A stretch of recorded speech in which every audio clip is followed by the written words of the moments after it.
আমার বাড়ি বরিশাল জেলার কীর্তনখোলা নদীর পাশেই।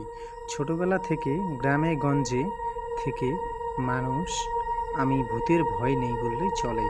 অনেকের মুখে শুনেছি সন্ধ্যার পর কীর্তনখোলার পাশ দিয়ে হেঁটে গেলে নাকি অশরীর দেখা পাওয়া যায়। আমি কখনো এসব বিশ্বাস করতাম না। সেবার মামার বাড়িতে গিয়েছিলাম একটা কাজে। এক পরিচিত চাচার মোটর নৌকায় গিয়েছিলাম। বাসায় ফেরার পথে সন্ধ্যা হয়ে যায়। চাচার গঞ্জে কাজ ছিল দেখে আমাকে বাড়ি থেকে বেশ খানিকটা দূরে নামিয়ে দেয়। আমাকে জিজ্ঞেস করছিলেন সমস্যা হবে নাকি। আমি না করি চাচাকে বিদায় দিয়ে বাড়ির পথে হাঁটতে লাগলাম। সন্ধ্যা নেমেছে চারপাশে। খুব দ্রুতই রাতের আধারে চারপাশ ঢেকে যাবে। আমার সাথে কোনো আলো নেই। তবে বাড়ি খুব একটা দূরের পথ না। বাঁকা পথে গেলে 15 মিনিট, আর সোজা রাস্তা দিয়ে গেলে 25 থেকে 30 মিনিট লাগবে। সেই দিন বাংলাদেশের সাথে ইংল্যান্ডের খেলা ছিল, তাই আমি সময় বাঁচানোর জন্য বাঁকা পথ, যাকে আমরা বলি শর্ট রাস্তা, ধরে হাঁটা দিলাম। আনন্দ করে হাঁটছি। সবাই মনে হয় বাংলাদেশের খেলা দেখছে। কাউকেই দেখলাম না পথে। প্রায় 4-5 মিনিট হাঁটার পর আমার পাশের একটা ঝোপে ধপ করে কি যেন পড়ল। বলতে ভুলে গেলাম, শর্ট রাস্তাটা একটু জঙ্গলা টাইপের এলাকার মধ্য দিয়ে। ঝিঝি পোকার ডাক শোনা যাচ্ছিল। আওয়াজটা শুনেই আমি থেমে গেলাম।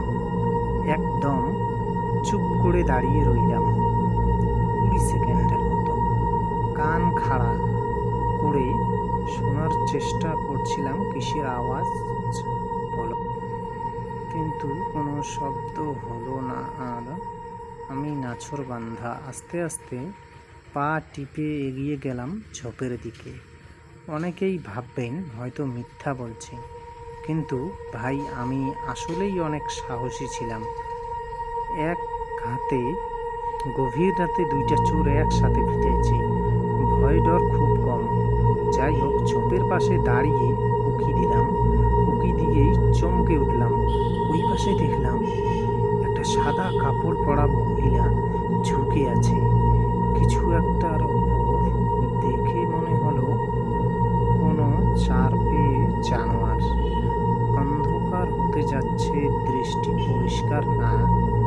মহিলার পাশ থেকে গজ গজ শব্দ হচ্ছিল। হাড় ভাঙার আওয়াজ কানে এলো। কড়মড় করে কি যেন খাচ্ছে। আমি আর সহ্য করতে পারলাম না। জোরে চিৎকার দিয়ে বললাম, ওই ক্যাডারে, ক্যাডা ওইখানে।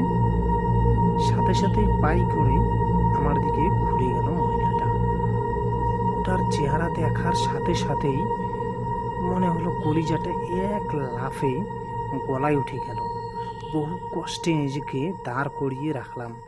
মহিলার বয়স বুঝতে পারিনি, তবে সাদা চুল, সাদা কাপড় এবং সারা মুখে লেগে থাকা রক্ত এবং সামনে পড়ে থাকা একটা মাঝারি সাইজের গরুর মৃতদেহ দেখে কিছু বুঝতেই বাকি রইল না।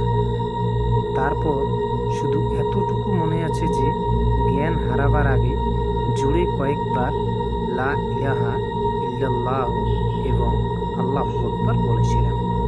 মহিলাটা চোখের পলকে মরা গরুটি রেখে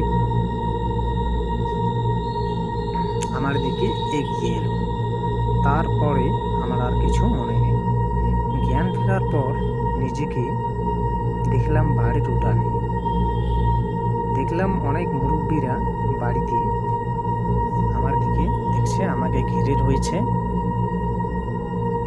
এবং সবচেয়ে অবাক হলাম যে শোনা গেছে ওইখানে নাকি আসলেই ওই গরুটি পড়েছিল এবং গরুটির মাথা ছিল না। এটা দেখে আমি তো ভয়ে আরও অবাক। ভয়ে কাতর হয়ে গিয়েছি। এরকম আরও ভিডিও পেতে চ্যানেলটি অবশ্যই সাবস্ক্রাইব করবেন, লাইক করবেন, শেয়ার করবেন। আমরা ফিরছি আবারও কিছুদিনের